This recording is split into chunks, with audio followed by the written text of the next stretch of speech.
como una pesadilla, como algo que no puede estar pasando, que no.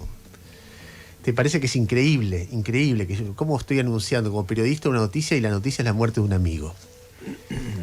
Lo segundo que me sale decir es que yo creo que lo conocía mucho a Marcelo, pero uno no termina nunca de conocer a la gente, y creo que lo que vi en estas 3 semanas me cambió completamente la perspectiva de Marcelo, porque vi una persona de una fuerza de voluntad. Yo estoy seguro que si con la voluntad se podría haber derrotado esta enfermedad, él lo hubiera logrado, que no lo logró porque es imposible, porque lo que vi es una cosa que es increíble.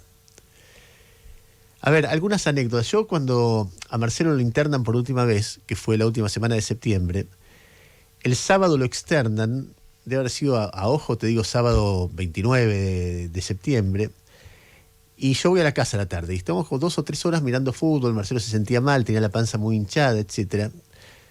Y yo que me conozco, que me agarro un dolor de cabeza y por ahí no voy a trabajar, y le digo, escúchame, ¿cuándo pensás, cuándo te ilusionás con reinsertarte en el laburo? Y me mira como si la pregunta hubiera sido ridícula. Me dijo, el lunes. Si el lunes tengo radio, ¿por qué no voy a ir a la radio? Bueno, que está más o menos. No, el lunes empiezo en la radio y ya sigo, y ahí voy. Y exactamente eso es lo que hizo. Eso es lo que hizo, y hay que revisar las últimas 5 o 6 notas de Infobae, porque empezó a escribir más en Infobae de lo que le requería el medio, porque él tiene un acuerdo por una nota, y escribía 2 o 3 notas por semana, porque yo creo que sentía que se le acababa el tiempo, y eso él lo disfrutaba mucho. Y entonces todos los días vino a la radio. Los 2 lunes que siguieron, ya el último no porque estaba inconsciente, pero los 2 lunes anteriores que estaba consciente, Marcelo fue a C5N y condujo. Y en el medio hay una anécdota, 2 anécdotas que coronan esta historia, que son impresionantes, que es que el viernes estaba invitado desde hacía rato a una charla en Comodoro Rivadavia, y se tomó un avión con la mujer, fue a Comodoro Rivadavia así como estaba, dio la charla fue interesante, coherente, bien expresada, y volvió. Y él tenía pensado, yo empecé a sentir que algo pasaba el domingo a la noche, porque tenía pensado también ir al post-debate en el programa de Novarecio en América. Y estaba anunciado ya. Y todos discutíamos, frenémoslo. A ver, post-debate donde me invitaron a mí también y yo no fui porque dije, no, me tengo que levantar al día siguiente temprano, no puedo el domingo a la noche, me desarticula la semana. Y a la noche yo estaba escribiendo la nota también del post-debate, y estaba en una habitación donde había tele, y escuché que mi mujer estaba escuchando el programa de Novarecio. Entonces le pregunté, ¿está Marcelo? Y me dijo, no. Y dije, no se debe sentir muy bien. Marcelo entró en la inconsciencia, se fue a dormir y ya no se despertó, supongo que por los efectos del calmante y por los efectos del problema hepático que tenía, el domingo a las 9 de la noche. Entregó su última nota para Infobae, el lunes a las 9 de la noche. Su última nota para Infobae la entregó el lunes a las 6 de la tarde. 6:30. Y la anécdota increíble es que cuando la termina le dolía, y entonces se aplicó un calmante por vía nasal. Ese calmante le nubló la vista, y entonces no la podía mandar porque no veía las teclas y la pantalla, y la escribió pero no la mandó la hija. Y salió publicada como si nada, y era realmente surrealista. Yo cuando me entero ayer a la mañana de las 2 cosas, que había mandado una nota y que al mismo tiempo estaba inconsciente, busqué la nota y la leí, y tiene una coherencia la nota que es increíble. Y la pasión por la profesión y la vitalidad que le daba, que hasta el último segundo estuvo haciendo eso. Pero no solo eso, entre que mandó la nota y se fue a dormir, estuvimos un rato, 2 amigos, Charlie, que es el amigo del alma de Marcelo, de toda la vida, desde la secundaria, un tipo de una ternura increíble, y Yara, Ivana y Estela, su mujer y sus hijas, y estuvimos charlando ahí, y la charla era de temas que mostraba su pasión, porque uno ya ahí le sacaba charla, y se lo veía muy mal. Entonces contaba que en Comodoro Rivadavia lo hicieron ver una fábrica, y que le impresionó cómo se hacen robots y cómo se hace robótica en Comodoro Rivadavia, que tenés que ir a ver, me decía. Y entonces discutíamos si realmente eso era tecnología argentina que se podía exportar al mundo, o eso era ensamblado, porque una cosa es una cosa y otra cosa es otra cosa, y como tenemos la restricción externa, cada vez que decís que es ensamblado tenés un problema si creces. Los típicos temas de la cabeza de Marcelo. Y después contaba con alegría 3 mensajes que había recibido. Uno de Alfredo Zayat, un gran amigo en una etapa de su vida, con el cual hoy estaba más distante por las cosas de la vida, no porque se hubieran peleado. Y 2 mensajes religiosos, uno de Juan Grabois y uno de Esteban Burrich, que le decían que iban a rezar por él. Y después hablaba del debate y me comentaba mi nota, y todo como si hubiera sido un día normal, aunque quienes lo veíamos a él ya sabíamos que no era un día normal, aunque yo no esperaba para nada que muriera tan rápido. Yo me acuerdo que volví a casa y le dije a mi mujer, ojalá dure hasta fin de año. Pero cuando le dije que la bilirrubina daba alto, ahí me dijo, eso es un mal síntoma, me parece que va a ser mucho más rápido.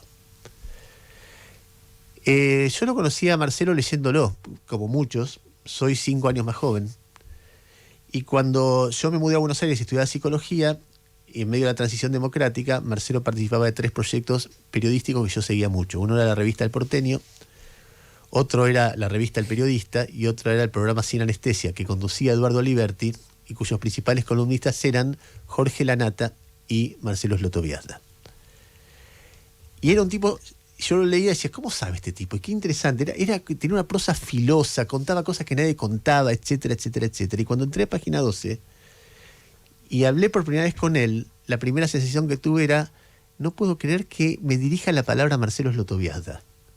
Yo me acuerdo los primeros diálogos, me acuerdo cómo yo temblaba de emoción, me acuerdo la primera vez que hubo una reunión social en la casa de un periodista mexicano que ahora trabaja en la CEPAL, que se llama José Luis Samaniego, que él estaba preparando tacos con algo y entramos y estaba Estela, éramos muy chiquitos, yo no estaba casado con Ale, con mi mujer, todavía, y me acuerdo hasta el departamento y todo, y me acuerdo su primera casa y el día que nació su hija, y bueno, todo lo que puede pasar en 30 años de amistad.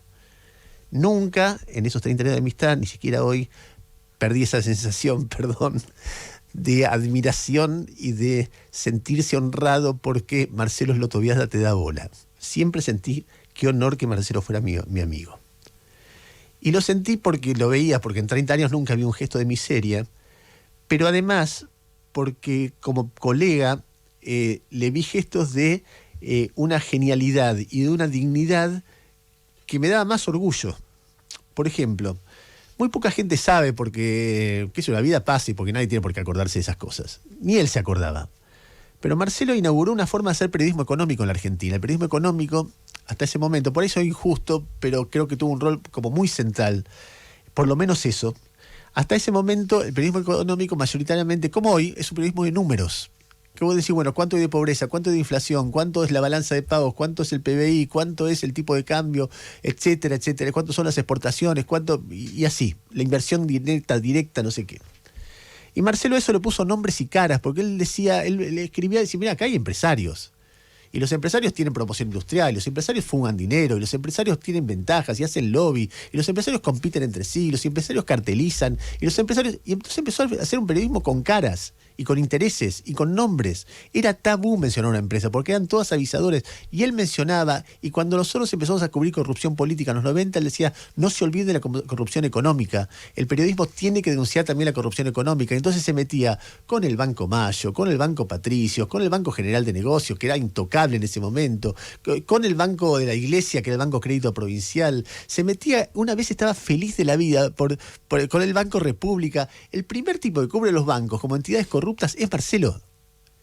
Y después Marcelo se metía por ejemplo, un día estaba contentísimo porque había encontrado un ex ejecutivo de Loma Negra, la principal cementera del país, que tenía documentación sobre cómo cartelizaban entre las cementeras para que cobrarle muy caro el cemento al Estado. Y estaba, pero chocho, y hacía notas y notas y notas. Y siempre teníamos la discusión, bueno, Marcelo ya está con este tema, ya no lo lee nadie, es un tema, vos sos un marciano, no me importa, esto es importante. Insistía con eso. En 1995, en Página 12, hubo un paro muy doloroso porque la empresa decidió ajustar y despidió a 80 personas, a 80 compañeros. Y Marcelo era visto como un tipo hermético, individualista, que iba con su raqueta de tenis, etc. Y hubo un conflicto muy duro de 45 días. Prácticamente ningún jefe paró. Hubo 3 jefes que pararon. Uno de ellos fue Marcelo Slotoviazda. Y era riesgoso porque si vos no eras jefe no te echaban, pero si eras jefe te podían echar.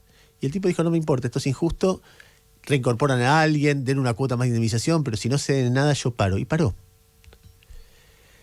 Marcelo, cuando no le gusta algo, no importa que sea impopular, no le gustaba y lo decía, y lo defendía con énfasis. Cosas impopulares que defendió. Defendió que había que eliminar los subsidios. Cuando recién empezaba la época del kirchnerismo, decía, esto es injusto, me están pagando gratis que yo caliente la pileta de agua caliente. Y además va a generar un quilombo fiscal. No pueden hacer eso. Defendió que el gobierno de Cristina, así como lo criticaba por los subsidios, cuando dijo que no al 82% móvil, dijo, tienen razón, no hay guita para pagar eso. Y vos decís, ¿pero qué? Los jubilados, no hay guita, no lo podés pagar. Tiene que ser sostenible cualquier sistema económico. Defendió que no estaba en contra de la posición de que había que eliminar el impuesto a las ganancias para los altos salarios. La gente que gana bien, eso no son salarios, son ingresos altos, tienen que pagar.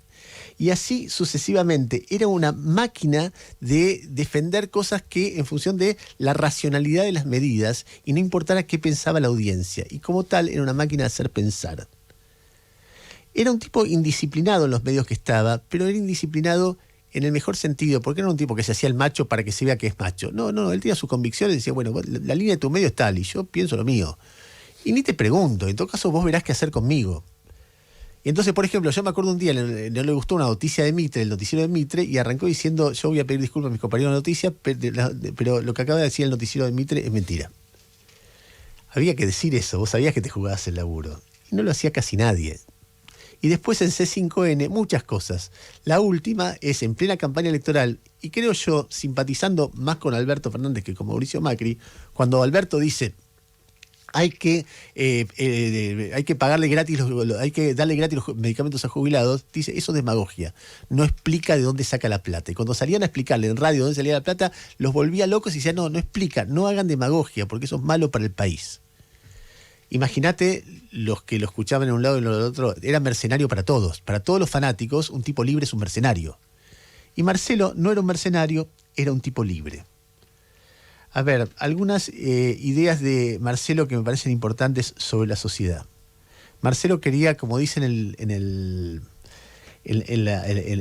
excelente dictado en la presentación que estamos pasando cada 2 minutos en la radio, que hoy se van a cansar de escucharla, decía, liberté, égalité y fraternité. Me parece perfecto, pero si tengo que priorizar uno, privilegio la igualdad. Y casi todo lo que ha escrito Marcelo en su vida tiene que ver con la idea de veamos cómo ser más iguales, cobrando los impuestos a los más ricos o distribuyendo el gasto a favor de los más pobres. O mejor, las dos cosas. Se enloquecía con los especialistas internacionales sobre desigualdad, Tomás Piketty. En los últimos tiempos estaba enloquecido porque había venido a Argentina un tipo que era un croata o algo así, Borankovic, ¿cómo se llama? Branko Milanovic. Branko Milanovic, que me decía, y lo entrevistó en inglés, y le decía, no lo ponga, no va a medir nada, le decía Claudio, y lo puso y midió. Y estaba enloquecido porque vino Branko Milanovic. Y se lo presentó a Alberto Fernández y decía, me parece que Alberto no sabe inglés porque no estaba tan interesado en la cena que tuvieron. Marcelo quería justicia, pero se da cuenta que si vos tenés que tener una economía que haga justicia, no puede estar peleado con las matemáticas. Que si vos en la economía, y de ahí sus diferencias con el kirchnerismo, que si vos en la economía no te fijás que la inflación no se dispare, si en la economía no te fijás que tenés que cuidar de alguna manera que el superávit, que el déficit no se te dispare, etcétera, terminás siendo contraproducente porque vienen otros, o porque la sociedad termina con inflación, o porque se incrementa la pobreza, o porque se deja de producir. Y todo el tiempo desvelaba eso, la necesidad de juntar las ideas de justicia con las matemáticas modernas. En la Argentina hemos tenido gobiernos que querían justicia, pero no respetaron las leyes de la economía, y así no fue. Y después gobiernos que decían respetar las leyes de la economía y tampoco las respetaban, pero que en función de la ley de economía se olvidaban de la justicia. Alguna vez, y me imagino que el sueño de Marcelo es que este país se juntara las dos cosas, la justicia con el respeto de las leyes de la economía. Por fuera del ámbito profesional, Marcelo tenía 2 amigos. Y es muy gracioso esto, son tipos sensacionales como, qué sé yo, como Marcelo. Uno se llama Charlie, otro se llama Félix. Uno es kirchnerista, pero sí kirchnerista de los kirchneristas duros, y otro es antikirchneristas de los antikirchneristas, y no saben cómo se quieren. Y Marcelo se divertía y dice, ya no sé qué hacer más que para que no se pelean, y miraban esa pelea como esa pelea como si fuera una cosa de ping-pong, mirando cómo los dos se peleaban entre sí. Y después andaban los 3 juntos. Y son 2 tipos también, vos lo viste en estos días, de una ternura inconmensurable. Y en esa amistad de 3 uno ve un país que es posible, seguro que es posible, se trata de ser bueno. como era Marcelo. Se trata de ser bueno. Y si sos bueno, de repente tenés desde Axel Kicillof hasta Nacho Levy, hasta Esteban Burris, hasta Martín Lustó, hasta Daniel Haddad saliendo por radio llorando porque muere un tipo que es bueno. Que es buen profesional, que es buen esposo, que es buen padre, que es buen amigo, y que en mi vida le he visto cometer, ni siquiera imaginar que puede ser posible cometer una canallada.